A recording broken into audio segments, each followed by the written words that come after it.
What kind of hotel will you look for when you come to a city of a country that always traffic heavy like Kuala Lumpur? I'm sure most of us will choose to stay in the city center where getting into the city center can be a nightmare sometimes. So choosing a hotel that has the best access like this one where it's located just next to the main train station of the country, the KL Sentral, is essential. So whether you are coming from the airport or other parts of the country, this train station is the first place to be able to access easily by train without any traffic problems. Having the hotel located just next to this train station is a major plus point. This is Hilton Kuala Lumpur. Hi, welcome to Danny on the Go Special Season 3. I'm Danny. Let's look into my personal full review of this 5-star hotel in 14 seconds from now.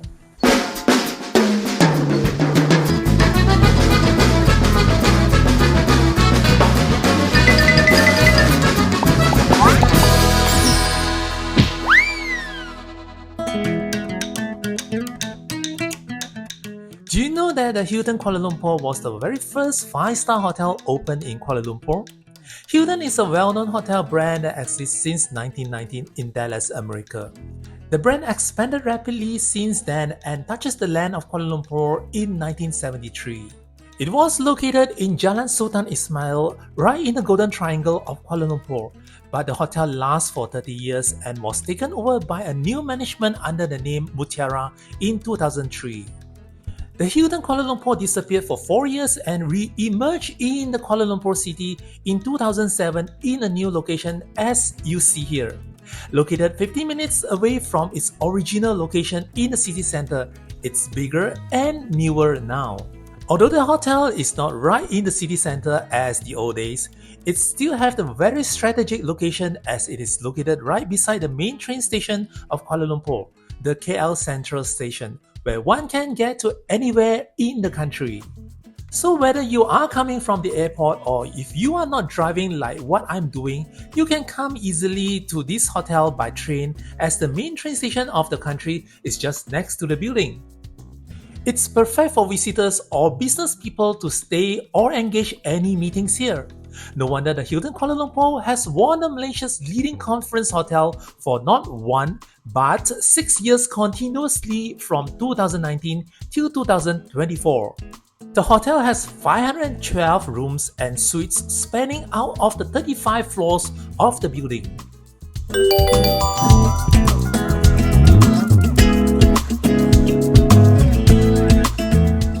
Today, I will be staying in the executive room with executive lounge access, and if you want to know how much I pay for the room, you may check on the description below.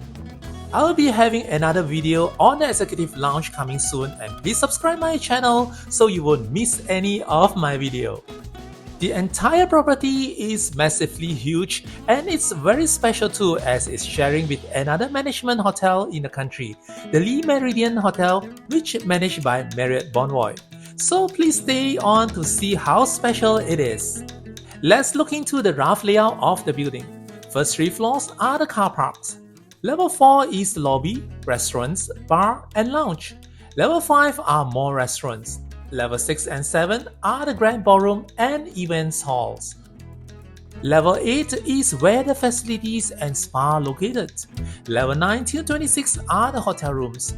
Level 27 till 35 are the club floors where executive lounge and club rooms located.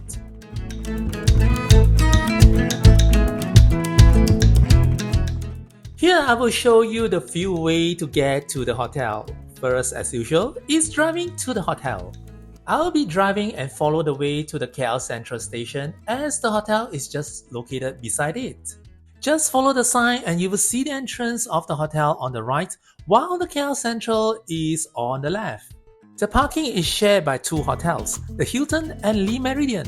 The parking consists of 3 levels, with the level 1 parking reserved for only events vehicle, while the other 2 levels are for hotel room guests.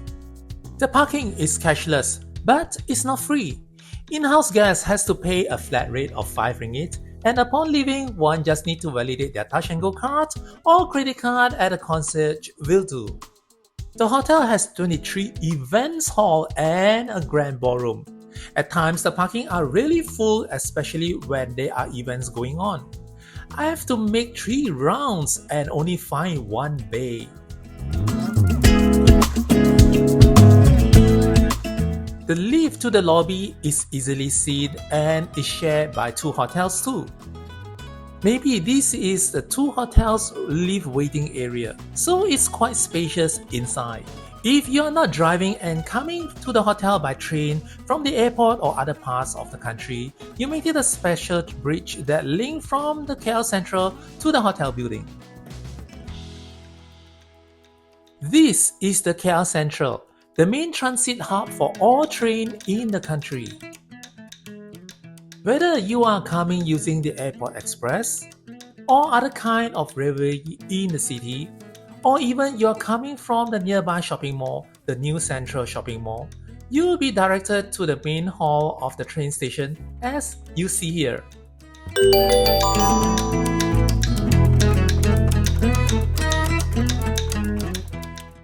Just follow the way as the sign shows. There are few hotels available nearby this train station, so follow where it shows Hilton and Le Méridien. One need to take a floor up to the bridge. There are elevators available if you are carrying lots of luggages, especially for those coming from the airport. Or else just move forward and you will see the escalator to the bridge. Just move up and you will be led to the hallway where it will connect to the hotel building. As you move inside, you will see the sign of Hilton and Le Méridien Hotel. Take the lift up to the lobby. This lift is the same lift for the car parks. If you are coming using a taxi or coach, you enter the hotel using the main entrance. This is the hotel lobby.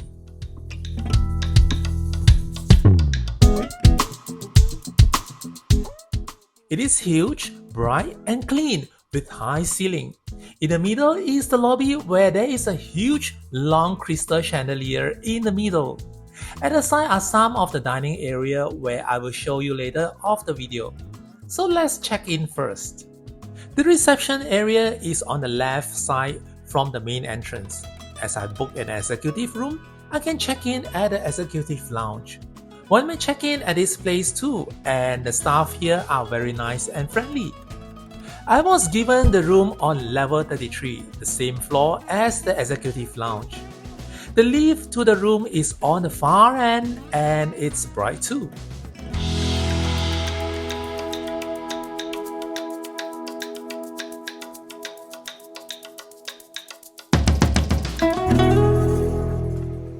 Upon coming out from the lift, it's very bright as there are ample of daylight shines inside the hallway.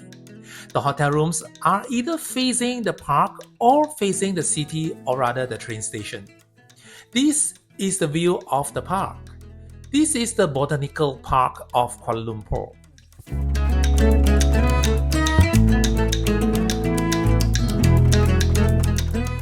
My room has to pass by the executive lounge and it's not quiet, I would say, as there are club room guests walking by all the time. This is my room. This executive room is 38 square meters. From the entrance on the right is the washroom, while on the left are wooden walls. There is a mirror on the left after the washroom, which is the closet inside. I opt for the king-size bed and this is the bed. Facing it is the wall-mounted TV and under it is the business table or just normal table as there is no other tables like coffee table in the room. The couch is just beside the window and the view is the city view. The hotel is not in the city center, so the city view means the view of the buildings around the hotel and the train station. Beside the bed are the switches and it's clearly stated. Meanwhile, beside the couch is the minibar where on top are the drinking water that comes in glass bottles. Inside the cupboard are few drawers that consist of tea bags, coffee powder, sugar and creamer. Under it are the glasses and cups. Also there are snacks below which is not free and also a kettle. On the other side is the mini fridge that is stocked up properly with beverages and it's not free too. On the table there are notepad and pen provided. The PowerPoint are hidden inside in one of the wooden compartments in the wall, and it comes in Type G plug and a USB port. Meanwhile, there's another wooden compartment at the side on the TV, where inside is the iron and luggage rack. Moving to the closet, it has a mirror sliding door. On top is the extra pillow, while there are hangers, bathrobes, iron board and slippers under it. On the other side has the safe and many empty drawers under it.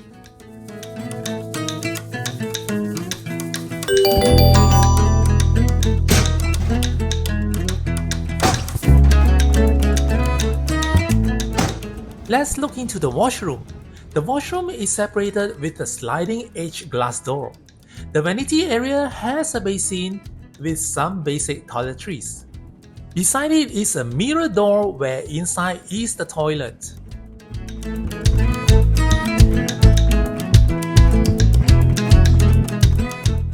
Facing the vanity area is the bathtub, and it's a very small bathtub where I don't have the mood to use it when looking at it.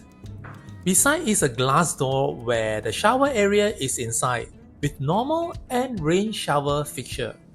It has some nice shower amenities provided too. Facing the bathtub is the other side of the closet, which means this closet can be opened in both sides, the outside and the inside of the washroom, where it is quite practical for some people needs to get things without going out of the washroom. There is another sliding door too where it will lead to the bed. The layout design is something different where I find it's quite interesting. This room is not big, but it doesn't feel bored looking at it. It's partial carpeted, and I like it when it's not fully carpeted. The room service people ring the door halfway during the video tour, and the hotel handed me a welcome gift where it consists of a box of cookies, a can of coffee, and a welcome note, which I find very heartwarming. This Hilton Kuala Lumpur has 9 dining places for guests to choose, where I find it's really a lot. I begin from the lobby where there are already 5 dining places I can see here. The Oro Cafe is a small cafe where they have lots of cakes and desserts with coffee where one can get easily. Then they have the lounge where it serves afternoon high tea with the ceiling to floor glass window where one can have good meetup looking at the lake garden view. Chambers Grill is another place where one can get some good steak. Next to it is the Aviary bar, where it's a cozy place for one to get a drink and do some casual meetup. On the far end opposite the reception is the all-day dining restaurant called Vasco, where I will look into it during my breakfast time tomorrow. Moving up to the escalator is an Italian restaurant called Graze. It serves classic Italian cuisine with good selection of wine too. Moving inside the bay is the Chinese restaurant called Chynna. It serves delicate modern Cantonese and Shanghainese cuisine where the setting inside are very interesting. It has many kind of tables that suits different numbers of guests who intend to dine here. The other 2 more dining options are located at level 8 where the facilities are. Boardwalk is the poolside restaurant where one can get some snacks while chilling at the poolside. Then there is a Japanese restaurant called Iketeru, where it has a very nice setting outside the restaurant with water flowing from the man-made rocks behind the swimming pool. Now let's look into the facilities they have in this hotel. All facilities are located at level 8. Coming out from the lift on the right is the gym and spa. Let's look at the gym.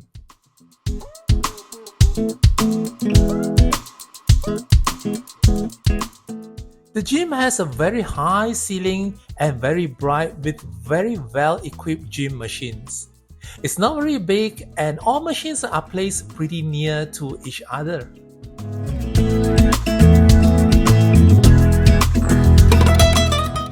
On the far end, they have a special room where classes will be conducted according to the schedule as you see here. This gym opens 24 hours for guests. The spa area for male and female are different level, where female spa is located one floor on top, while the male is at the same floor as the gym. One need to register when entering to the spa, and a towel and a locker key will be handed to the guest after register. Inside, there is a resting area facing the city view where one can rest after workout. Behind the resting area is a locker room where one can store their belongings. Moving in is the wet area. Inside on the right is the vanity place with hairdryer and mirror, while on the left is the toilet. Moving in is the shower cubicles, and beside is the steam room.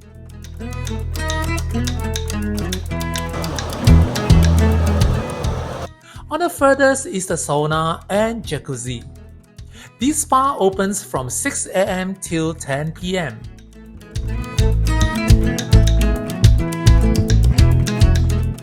Let's move to the swimming pool area. Turning left from the lift, we'll head to the swimming pool. But before I look into the swimming pool, there is a children game area where I think I will play if I come with friends even though I'm not young.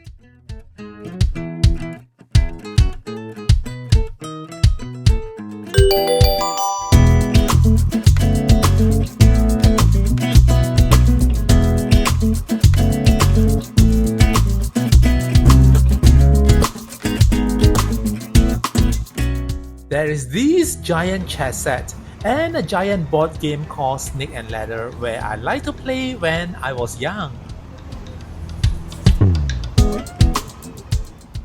There are plenty of couches and dining table for one to relax if they intend to dine here, as the pool bar is just facing it.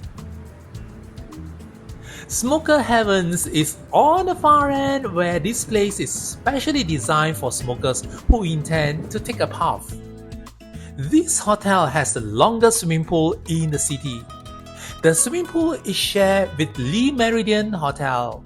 This is a free-form swimming pool with a design like a river.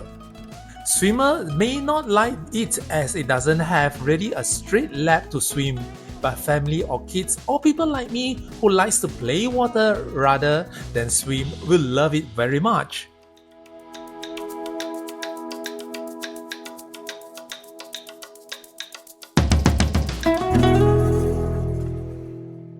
Besides, there's a slide for kids to enjoy, while the setting is just looks so great with man-made rocks and waterfalls around. This swimming pool is separated by this little bridge where on the left is the Le Méridien pool while on the right is the Hilton pool. To be honest, the Hilton swimming pool looks more interesting, but guests from both sides can cross to both pools to play. Behind the man-made rock is the place called Boardwalk, where one can relax walking inside and even can see the waterfall from inside. Very interesting.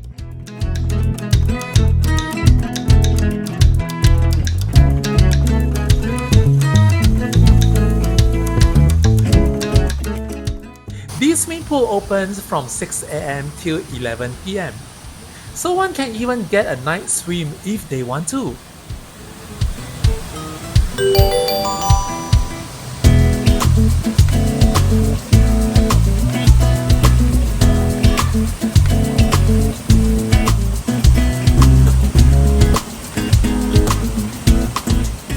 On the next morning, I head to the West Coast for breakfast. Breakfast begins from 6 am till 10:30 am, serving buffet style breakfast. Let's see what they have for breakfast. From the entrance, the food are placed in stations and it's grouped according to different local cuisine to international food. Here we see there are Western buffet breakfast with egg station behind it. Then they have some Chinese breakfast like fried spring roll and youtiao, as well as soy milk, fried vegetables, fried meat, and pineapple fried rice.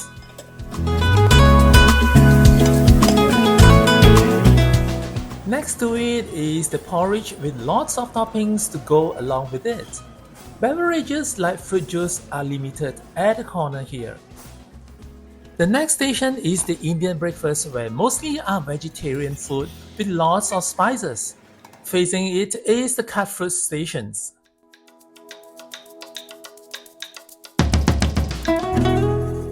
The next station we see here is the salad station with really lots of choices for dressing. On the next station beside are some yogurt and fresh honey. In the middle section there is the noodle station and also it has lots of toppings to go along with it. Beside it is the dim sum section. Then they have cheese station and the very far corner is the pastries, dessert and bread section.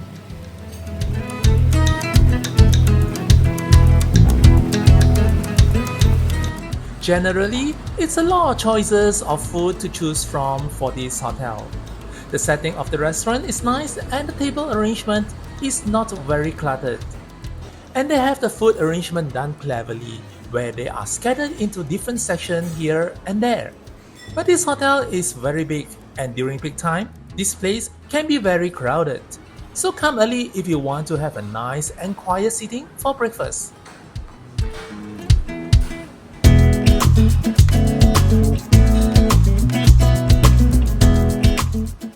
The Hilton Kuala Lumpur is definitely up to the standard of a 5-star hotel.